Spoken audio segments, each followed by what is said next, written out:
समझने के लिए उसे जीना पड़ता है। पंजाबियत एक जज्बा है।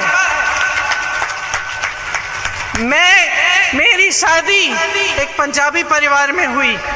मैं बताऊं पंजाबियत क्या है?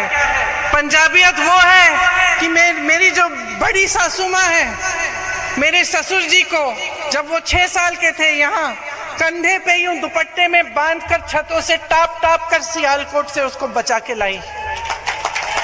ये है पंजाबियत।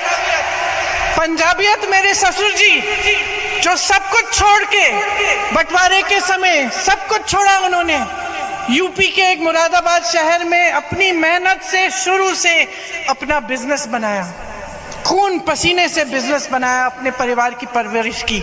यह है पंजाबियत। पंजाबियत सेवा है, पंजाबियत सच्चाई है, सद्भाव है, मेहनत है और खुददारी है। पंजाबियत ये है जो किसी के सामने नहीं झुकती, सिर्फ मालिक के सामने झुकता है पंजाबी।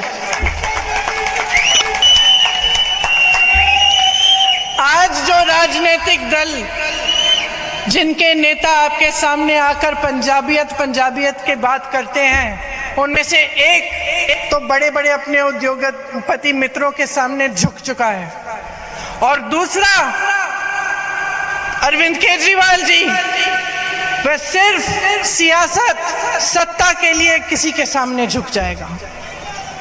ये सच्चाई है। और मैं आज यहाँ इसलिए आई हूँ क्योंकि मैं ये सच्चाई आपको समझाना चाहती हूँ। आप में बहुत विवेक समझदार हूँ, मैं जानती हूँ, लेकिन कुछ चीजें मैं आपके सामने रखना चाहती हूँ जिससे आप समझ पाएंगे कि यहाँ आपकी राजनीति में क्या क्या हो रहा है।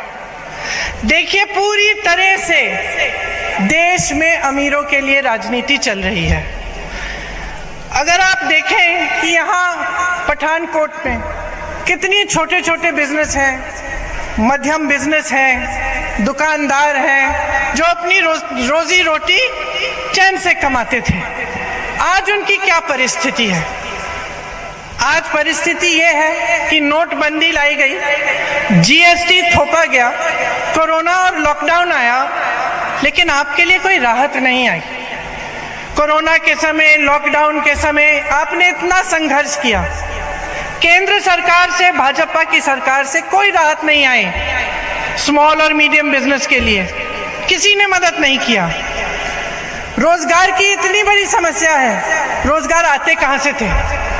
बड़े बड़े पीएसयू से आते थे, रेलवेज, बीएचईएल, इस तरह के पीएसयू से। सारे के सारे पीएसयू बेच डाले। किसको बेचे? उन्हीं 2 उद्योगपतियों के सामने को बेच दिए, जिनके सामने आप रोज रोज झुकते हैं।